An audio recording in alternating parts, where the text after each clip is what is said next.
오늘의 주요 뉴스입니다. 세계 최초의 3D 프린팅 로켓 테란1이 카운트다운 도중 추진체에 압력 문제가 생겨 또다시 발사가 취소됐습니다. 지난 8일 추진체 온도 문제로 발사가 불발한 데 이어 두 번째인데 제작사는 조만간 다시 발사 날짜를 잡겠다고 밝혔습니다. 미국 연구진이 그동안 극저온에서만 나타났던 초전도 현상을 20.5도에서 나타내는 상온 초전도체를 개발했다고 발표했습니다. 하지만 초전도체를 다른 기관에는 배포하지 않겠다고 밝혀서 성공 여부에 대한 진실성 논란도 일고 있습니다. 1986년 방사능 누출 사고가 있었던 체르노빌 원전 주변에 떠돌이 개들이 수십 년간 살아남아 세대를 거듭해 번식해온 것으로 확인됐습니다. 방사능 사고가 포유류에 어떤 영향을 주는지 연구하는 데 중요한 단서가 될 것으로 기대됩니다. 코로나19에 걸렸다 나은 뒤에도 후각이나 미각이 떨어지는 증상을 겪었다면 머리가 멍해지는 브레인 포그 위험이 크다는 연구 결과가 나왔습니다. 코로나19 후유증이 사회적 부담이 될 수 있는 만큼 후유증 연구와 함께 대책 마련이 이어져야 한다는 지적입니다. 어젯밤 한국타이어 대전 공장에서 큰 불이 나면서 한때 KTX 고속열차 운행에 차질을 빚었고 고속도로도 일부 통제됐다가 풀렸습니다. 소방당국은 대응 3단계를 발령해 진화 작업을 벌이고 있는데 바람이 강하게 불어서 진화에 어려움을 겪고 있습니다.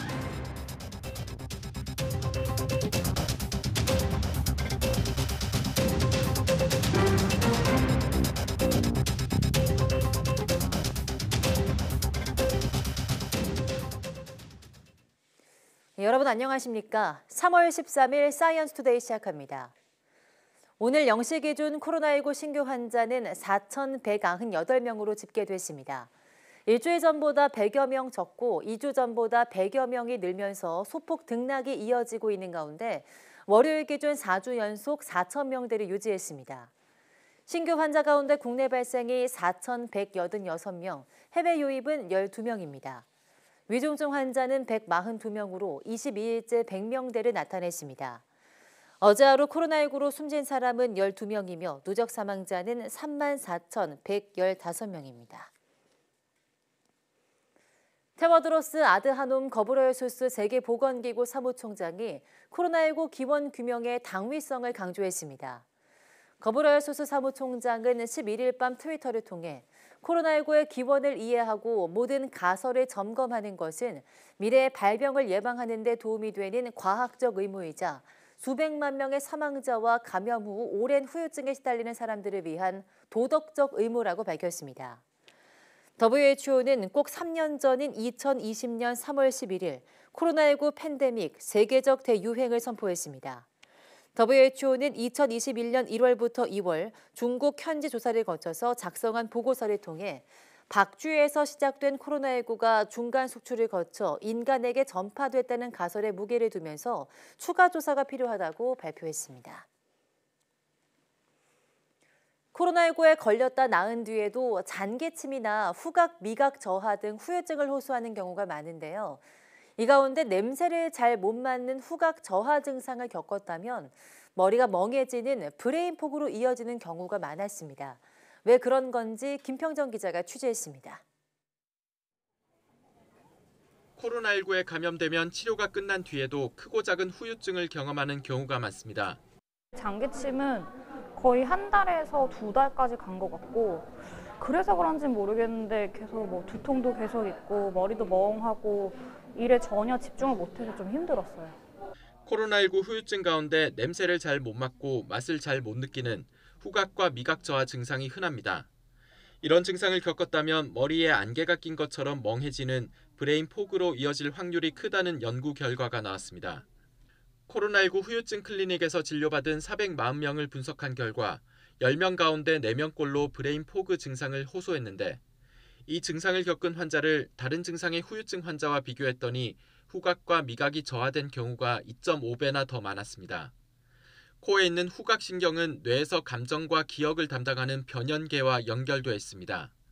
특히 기억 중추인 해마가 변연계에 있는 점이 후각 저하와 브레인 포그 사이의 연관성의 근거가 되고 있습니다. 그 후각이 그 후각 상피 세포에서 후각 신경을 지나서 뇌의 변연계 해마가 기억의 센터이거든요. 그런 쪽으로 이제 해부학적으로 기능적으로 연결되어 있기 때문에 연관이 있을 수 있지 않나 생각하고 있습니다. 브레인 포그 외에 신경학적 후유증에는 두통과 어지럼증, 기억장애가 있었는데 이들 증상은 피로와 수면장애 증상도 동반되는 경우가 많았습니다. 코로나19에 감염된 뒤 면역 반응이 활성화되면 신경염증이 유발돼 후유증이 생길 수 있다는 분석도 있습니다. 후유증은 개인은 물론 사회적 부담이 될 수 있는 만큼 앞으로도 연구와 대책 마련이 이어져야 할 것으로 보입니다. YTN 김평정입니다. 코로나19가 유행한 지 3년이 훌쩍 넘은 가운데 일회용 마스크와 식당 등의 투명 칸막이는 우리 삶에 깊숙이 들어와 있습니다. 그러나 정부는 쓰고 난 방역용품에 대해선 그저 버리는 것 말고는 뚜렷한 방침을 세워둔 게 없어서 자칫 심각한 환경오염의 주범이 될 거란 우려가 큰 상황입니다. 김태원 기자입니다. 침방울이 퍼지는 걸 막기 위해 식탁마다 세워둔 플라스틱 칸막이.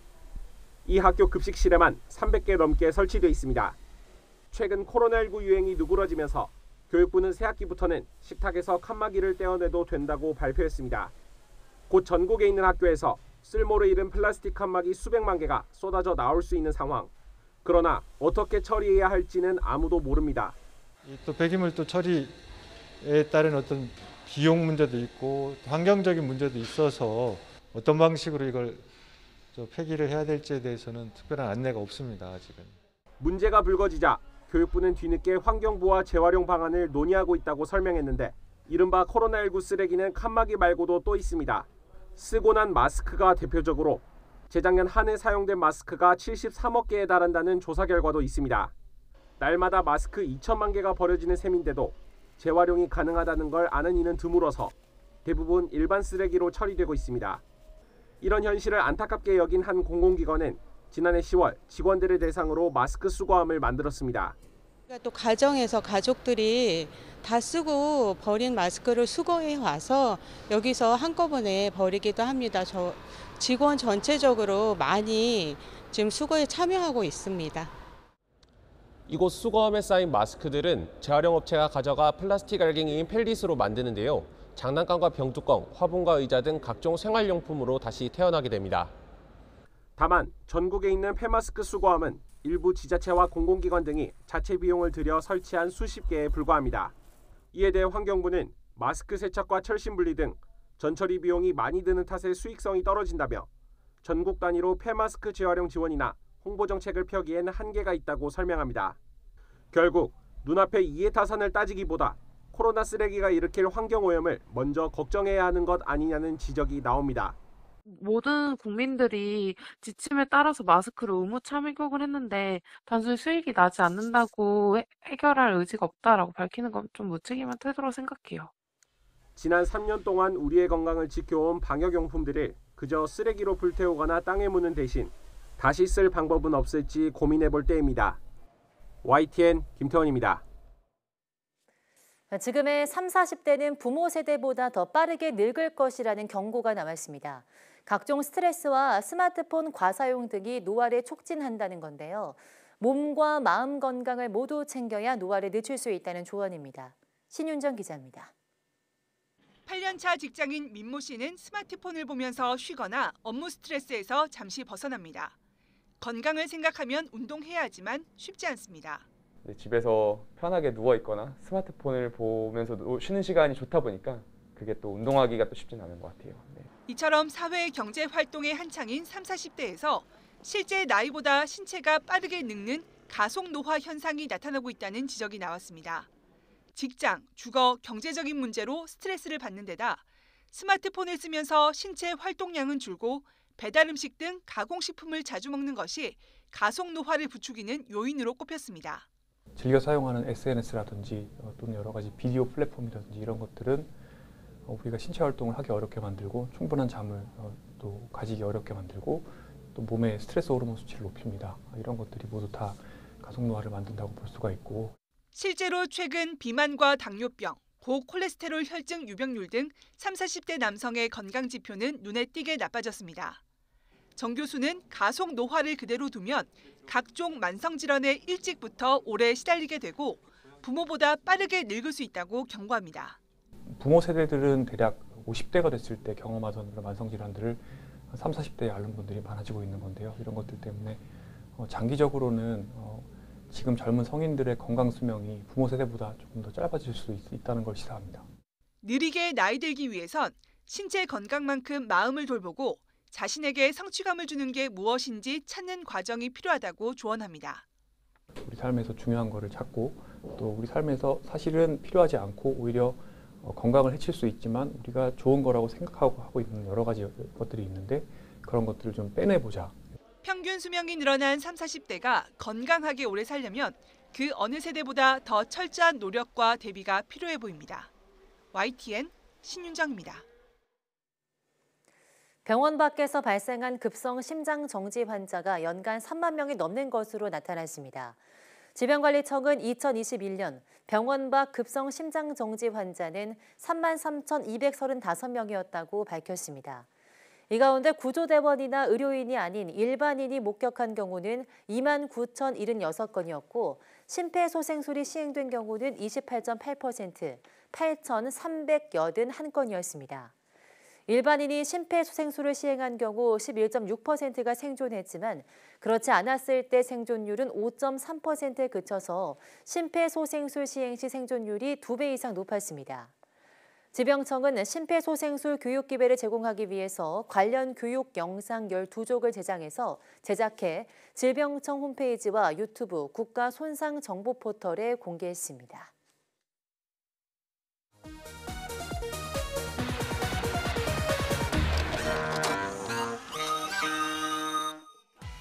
아줌마 색종이 한 장만 주세요. 색종이.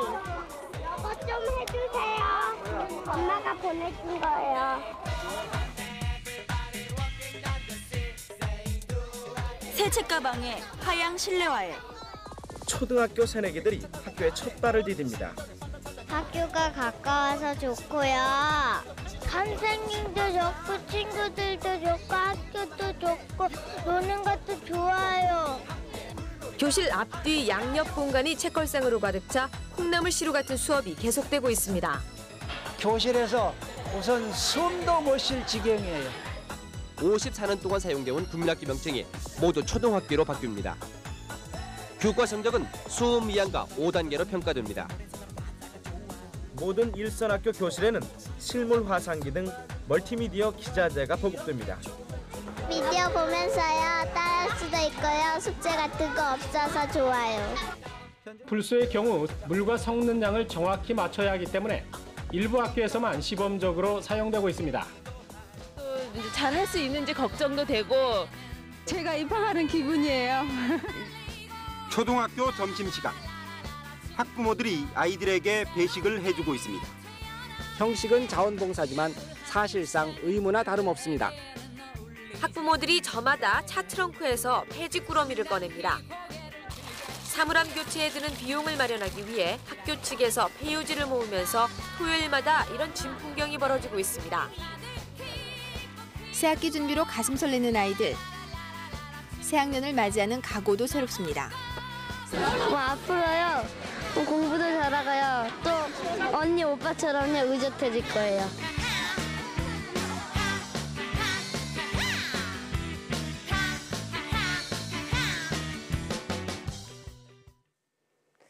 네, 추억 속의 옛날 초등학교 입학과 학교 생활 풍경을 보셨는데요. 다행히 올해 개학 첫 주 코로나19 상황이 호전된 것으로 나타났습니다. 학교 현장의 방역 지침이 완화된 가운데 개학 후 일주일 동안 코로나19 학생 확진자 수가 5,000명대로 겨울방학 전보다 크게 줄어든 것으로 집계됐습니다. 교육부 집계를 보면 새학기가 시작된 이달 2일부터 8일까지 일주일 동안 코로나19 확진 학생은 5,326명으로 나타났습니다. 겨울방학 전인 지난해 12월에 하루 평균 학생 확진자가 5,000명대였던 것과 비교하면 크게 줄어든 것입니다.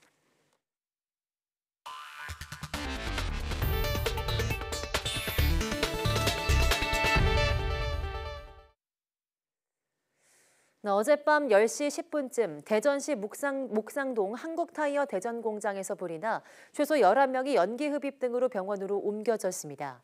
소방당국은 오늘 새벽 2시 10분을 기해서 대응 3단계를 발령해 진화 작업을 벌이고 있습니다. 하지만 바람이 강하게 부는 데다 불에 타기 쉬운 고무나 기름 등이 많아서 진화에 어려움을 겪고 있습니다. 따라서 인근 5개 학교가 휴업을 하거나 등교 시간을 조정했습니다. 하지만 한때 비상 운영과 통제에 들어갔던 KTX와 경부고속도로 등 교통은 일단 정상화됐습니다.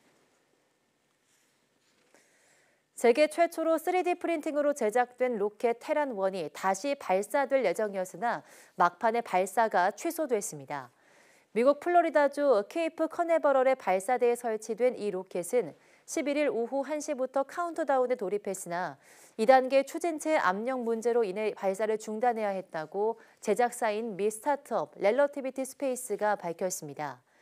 렐러티비티 스페이스는 앞서 8일 테란1 로켓을 쏘아 올릴 예정이었으나 추진체 온도 문제로 발사 직전에 불발됐습니다. 제작사는 조만간 다시 발사 일정을 잡을 예정이라고 전했습니다. 1986년 체르노빌의 역사상 최악의 방사능 누출 사고가 일어나면서 주민들이 모두 마을을 떠나게 됐죠.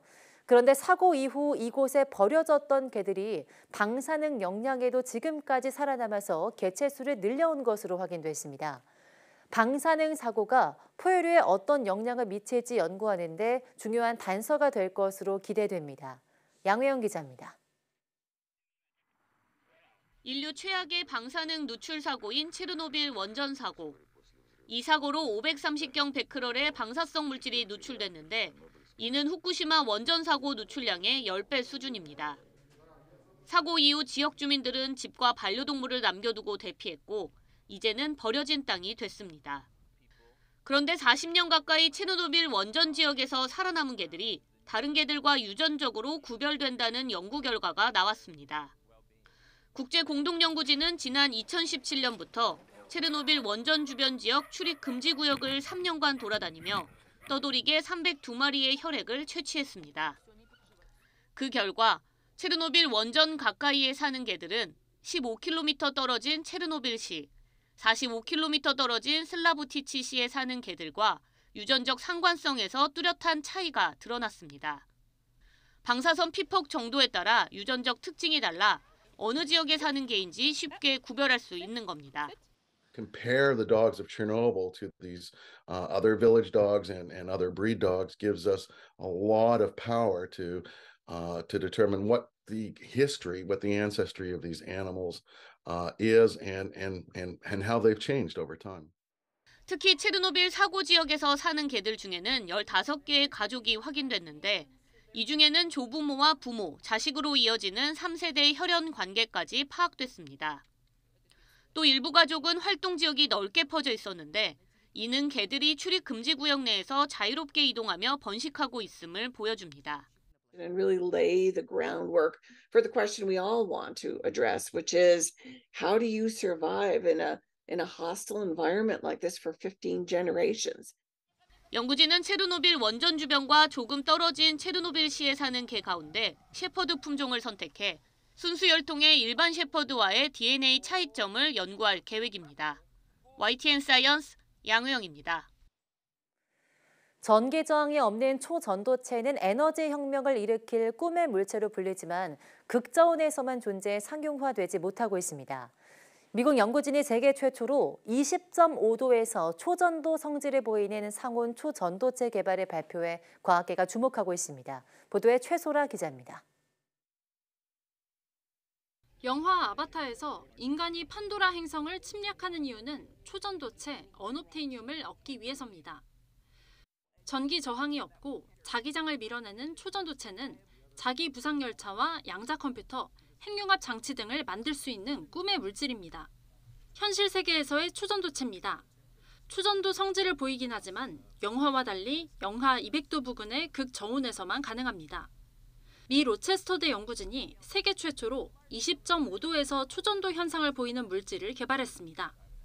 히토류 원소인 루테티움에 수소를 결합한 뒤 질소를 혼합해 200도 고온 처리를 해서 만든 물질 이른바 NDLH입니다. 평소에는 짙은 푸른색을 띠지만 압력을 가하면 초전도체가 되며 분홍색을 띱니다. 초전도 현상을 보이려면 대기압의 10,000배 수준의 압력을 가해야 하지만 기존 초전도체 압력 조건보다는 200분의 1도 안 되는 낮은 압력입니다. There are different other ways to mimic this pressures by using strain engineering or various different techniques. So these kind of huge claims need a careful, thorough examination. So because of that, it went through a rigorous review process. 이번 연구 결과는 국제학술지 네이처에 실렸고 연구진은 다른 과학자들이 지켜보는 가운데 실험을 재현하는 데도 성공했습니다. 하지만 지식재산권을 들어 초전도체를 다른 기관에 배포하지 않겠다고 밝혀 학계에서는 성공 여부에 대한 진실성 논란이 일고 있습니다. YTN 사이언스 최소라입니다. 정부가 현행 주 52시간 근로제를 유연화하는 방안을 추진하고 있는 가운데 직장인들 사이에선 결국 근로시간 총량이 늘어나게 될 거란 우려가 큽니다. 특정 기간에 집중적으로 일하고 또 몰아서 쉬는 불규칙한 근무는 노동자 건강엔 악영향을 미칠 거란 지적도 나오고 있습니다. 박정현 기자입니다. IT 업계에서 10년째 개발자로 일하는 A씨. 2018년 이전엔 신작 출시나 업데이트를 앞두곤 밥 먹든 야근과 특근을 반복했다고 해상합니다. 한숨도 안 잔 걸로 치면 제가 40시간이라 그래가지고 좀 저도 제 스스로 신기했던 거고, 그런 분들 그냥 라꾸라꾸 침대 깔고 일하고 이제 졸려 막 더 이상 못하겠어 하면은 6시간 자고. 그러다 주 52시간제라는 일종의 방파제가 생기면서 조금이나마 회사 밖 일상을 갖게 됐는데 한 주 최대 근무 시간이 곧 다시 늘어날 수도 있다는 소식에 근심이 커졌습니다. 조선모사 같은 거잖아요. 그냥 조사 모사가 될 거란 말이에요. 스케줄은 어디 도망가지 않아요.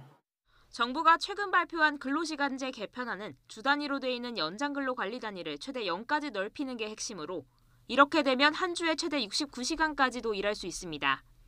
예를 들어 연장근로 관리 단위가 한 달인 사업장에서 월 초에 연장근무 52시간을 다 썼다면 월말까지는 오전 9시부터 오후 6시까지 일하는 이른바 저녁에 있는 삶이 가능하다는 게 정부 설명입니다. 그러나 노동계에선 처리해야 할 일이 쌓여 있는데 연장근로를 다 썼다고 마음 놓고 퇴근할 수 있겠느냐며 결국 근로시간 총량만 늘어날 거라고 우려합니다. 이를 몰아서 하는 체계만 확립되고 정작 쉬는 건 제대로 보장받지 못할 거란 지적입니다. 그러다 보니 노동자들의 건강이 지켜지겠느냐는 목소리에도 힘이 실립니다.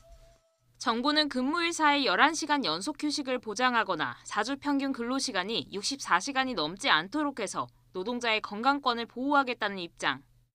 하지만 연장 근로를 연 단위로 관리할 경우 회사는 노동자에게 매주 64시간 근무를 넉 달 연속시킬 수 있는데 현행법도 석 달 동안 한 주 평균 60시간 또는 발병 직전 한 달간 주 평균 64시간 일하다 숨지면 과로사로 인정하는 것에 비춰보면 그만큼 치명적 강도의 노동이 가능해진다는 해석이 나옵니다.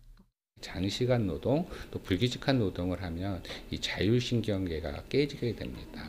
그러면 아까도 말씀드렸지만 뇌심혈관계 질환이 당연히 증가되고 또 그런 인지기능이나 이런 것들이 떨어지기 때문에 사고의 위험성도 따라서 증가되게 되죠.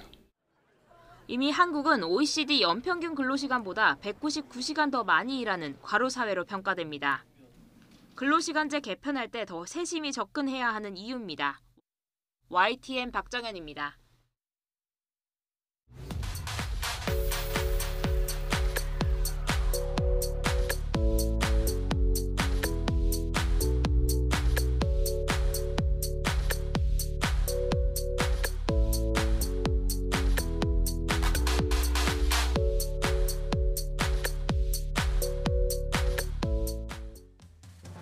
네, 봄철이면 날이 온화해지면서 꽃놀이와 소풍 등 야외 활동이 잦아지는데요. 그래서 그만큼 야외에서의 음식 보관과 섭취가 많아져 식중독 발생 위험이 커지곤 합니다.